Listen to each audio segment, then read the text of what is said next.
First Nations people are an integral part of world history. They are known as a people to have suffered the many consequences of European migration. But that's not all that they are. They have very much contributed to our society. They have taught us that there are many different ways to do and achieve things. But today, all we can recognize them for are animal skins, teepees, and mohawks. Unlike European or Western mentality, women were allowed to be a part of society. They were not looked down upon or thought useful only in the kitchen. They were given leadership roles and were in charge of clans. An example of this lives in the Chickasaw, a native tribe from southern Mississippi. Women participated in battles. They strategized plans and helped take over villages. Women were not seen as weak. They were as strong as a man. Their way of life was just different. As a woman, you could do what a man could do, and so much more. Many of the words we speak today have Native roots. We don't even realize how much of our daily lives are influenced by our natives. There are currently 171,476 words in the Oxford Dictionary that are in current use. Everyday words such as avocado, chocolate, moose, potato, raccoon, skunk, and tomato are words that are of such examples. There are many controversial subjects today, one being marriage. Many people aren't allowed to marry those of the same gender or those of a different ethnicity. But the natives saw past that.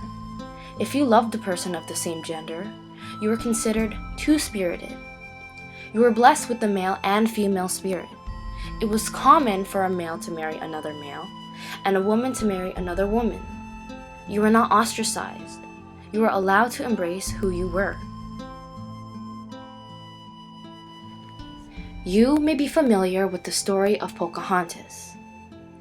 The story behind her name was that she had saved the life of English settler John Smith, as he himself recounted. She was the daughter of the Powhatan tribe's chief, and John, he was sent to what is now known as Jamestown, Virginia, to exploit gold and other findings as he did on his many excursions beforehand.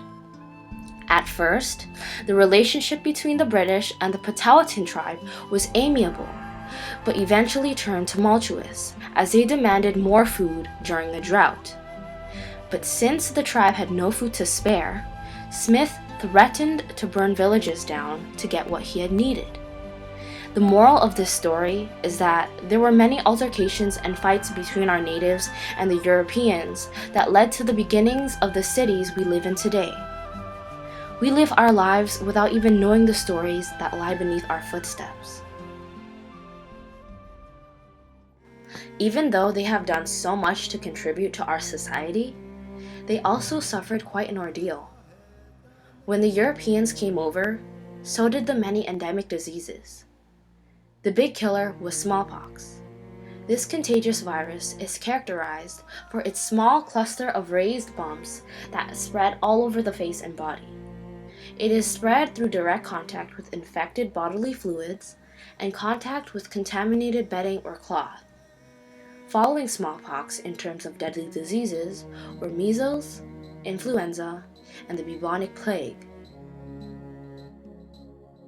Forcing the natives to assimilate into Western European culture was also something that we did. They were first to become civilized.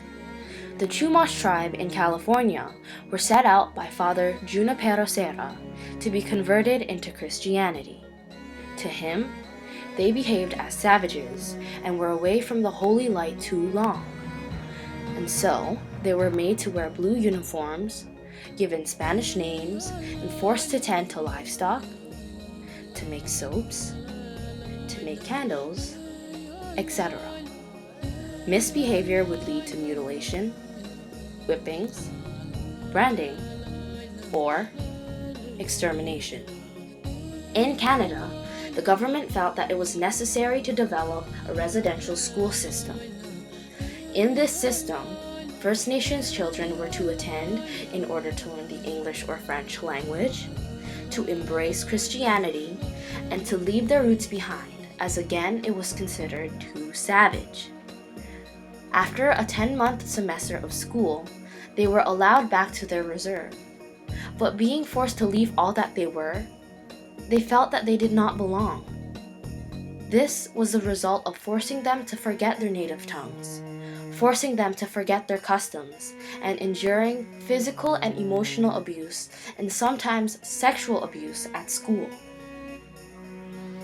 Our natives are not only known for what they wear, but for the sacrifices and hardships they had to endure. We would not be here today if it weren't for them. We must be aware of our history and be grateful for what we have today.